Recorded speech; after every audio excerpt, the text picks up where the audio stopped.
Praise the Lord. இந்த பிப்ரவரி மாதத்தில் 12ஆம் தேதி ஆகிய இந்த வியாழக்கிழமையின் காலை வேளையில் தேவ சமூகத்தில் வந்திருக்கிற ஒவ்வொருவரையும் கர்த்தர் தாமே ஆசிர்வதிப்பாராக.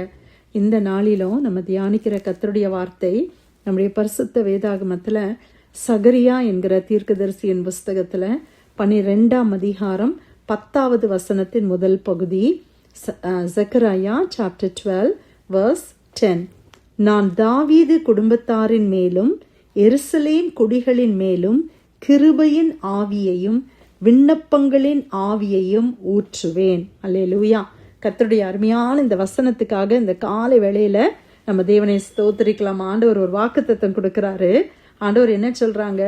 நான் தாவீது குடும்பத்தாரின் மேலும் எருசலேம் குடிகளின் மேலும் கிருபையின் ஆவியையும் விண்ணப்பங்களின் ஆவியையும் ஊற்றுவேன்.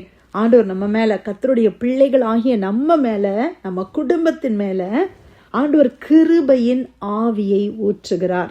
கிருபையின் ஆவி மாத்திரமல்ல, விண்ணப்பங்களின் ஆவி, நல்லா ஜெபிக்கிற ஒரு ஆவியை கர்த்தர் ஊற்றுகிறேன் என்று சொல்லுகிறார். அதற்காக நாம் கர்த்தரை ஸ்தோத்திரிக்கலாமா?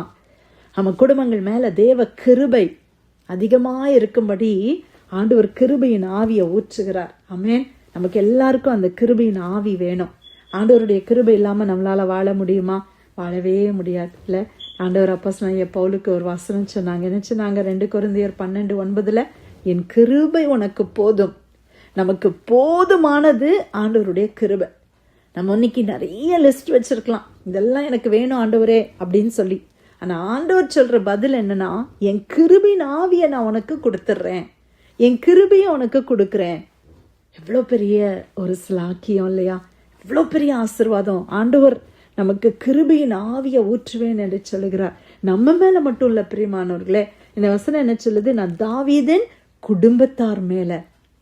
இப்ப நம்மளுடைய குடும்பத்தின் மேல கர்த்தர் அவருடைய கிருபையின் ஆவியை ஊற்று. நம்முடைய கணவர் மேல, நம்ம பிள்ளைங்க மேல, நம்மளுடைய பிள்ளைகளுடைய பிள்ளைகள், நம்முடைய எல்லாருடைய வம்சங்கள் மேலேயும் கர்த்தர் ஒரு கிருபையை கர்த்தர் ஊற்றுகிறார். அதற்காக கர்த்தரை ஸ்தோத்திரிக்கலாம். அதிகாலையில தேவ சமூகத்துல நம்ம நாடி ஆண்டவரை தேடி வந்திருக்கிறோம். ஆண்டவர் இன்னைக்கு நம்ம குடும்பங்கள் மேல ஒரு கிருபையின் ஆவியோ, ஸ்பிரிட் ஆஃப் கிரேஸ் கர்த்தர் நமக்கு கொடுக்கிறார். ஹல்லேலூயா. கிரேஸ்னா என்னது? நம்மளால முடியாத ஒன்றை, நம்ம தகுதி இல்லாத நமக்கு தேவன் பாராட்டுகிற ஒரு அன்பு, ஒரு தயவு, ஒரு இரக்கம், அதுதான் கிருபைன்னு சொல்றோம்ல. அப்ப நமக்கு எந்த தகுதியில, we don't deserve his love. ஆண்டவருடைய அன்பை நம்ம பெற்றுக்கொள்ளுகிறதற்கு எவ்வளவு வேணும் பாத்திரவான்கள் அல்ல. ஆனாலும் ஆண்டவர் என்ன செய்றாங்க? அவருடைய கிருபையினால நம்மளை நேசிக்கிறாங்க, நம்ம மேல அன்பா இருக்கிறாங்க. ஆமென். அந்த கிருபையின் ஆவியை இன்னும் அதிகமாய் ஊற்றுங்கப்பா, என் மேல ஊற்றுங்க ஆண்டவரே, என் குடும்பத்தின் மேல இந்த கிருபையின் ஆவியை ஊற்றுங்கப்பா என்று சொல்லலாமா? அடுத்ததாய் கர்த்தர் என்ன ஊற்றுகிறாரா? விண்ணப்பங்களின் ஆவி, நல்லா ஜெபிக்கிற ஒரு ஆவி. இன்னைக்கு நம்ம ஜெபிக்கணும் அப்படின்ற ஒரு டிசையரே கர்த்தர் கொடுத்தது தான். இந்த அதிகாலை ஜெபத்துக்கு நான் வரணும் அப்படின்னு நம்ம மனசுல நம்ம யோசிக்கிறோம் பார்த்தீங்களா? அதுவே ஆண்டவருடைய யோசனை தான். அதுக்கப்புறமா நம்ம கொஞ்சம் எஃபர்ட் எடுக்கிறோம், ஒரு அலாம் வைக்கிறோம், நம்மளுடைய டைம் எல்லாம் கொஞ்சம் பேலன்ஸ் அவுட் பண்ணி எப்படியாவது இந்த காலை ஜெபத்துக்கு நான் போயிடணும் அப்படின்னு சொல்லி ஆண்டவர் நம்மளுக்கு அனுதினமும் எழுப்பி நம்மளை என்ன செய்கிறார்? இந்த ஜெபத்தில் பங்கு பெற செய்கிறார். அந்த விண்ணப்பத்தின் ஆவியை ஆண்டவர் ஊற்றுகிறார்.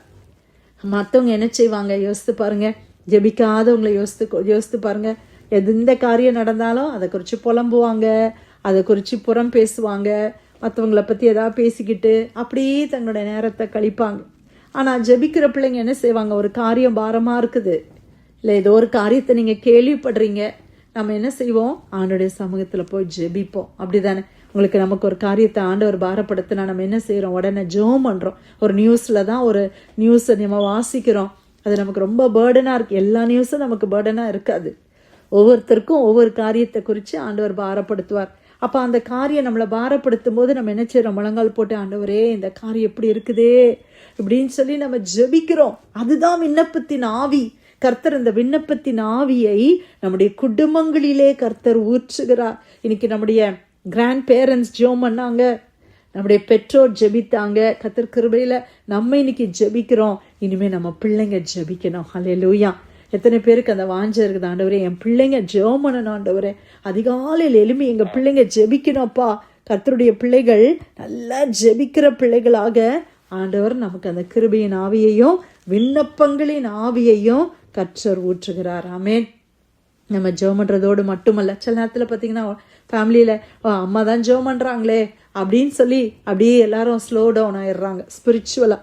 சில வீடுகளில் மனைவி ஜெபம் பண்ணுறாள்ல அப்படின்னு கணவனுக்கு அது ஓகேவா இருக்குது. ஒரு குடும்பத்தில் ஒருத்தர் ஜெபம் பண்ணா போதும், ஒரு குடும்பத்தில் ஒருத்தர் சாப்பிட்டா போதுமா?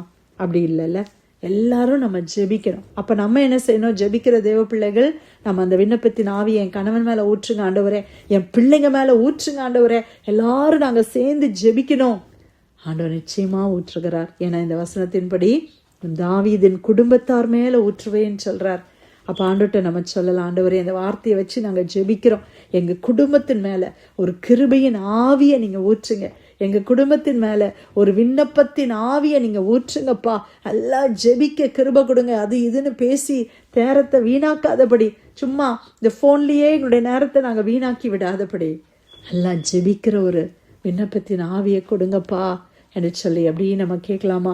சகரியாவின் புஸ்தகம் 12ஆம் அதிகாரம் 10வது வசனம். நான் தாவீது குடும்பத்தாரின் மேலும் எருசலேம் குடிகளின் மேலும் கிருபையின் ஆவியையும் விண்ணப்பங்களின் ஆவியையும் ஊற்றுவேன்.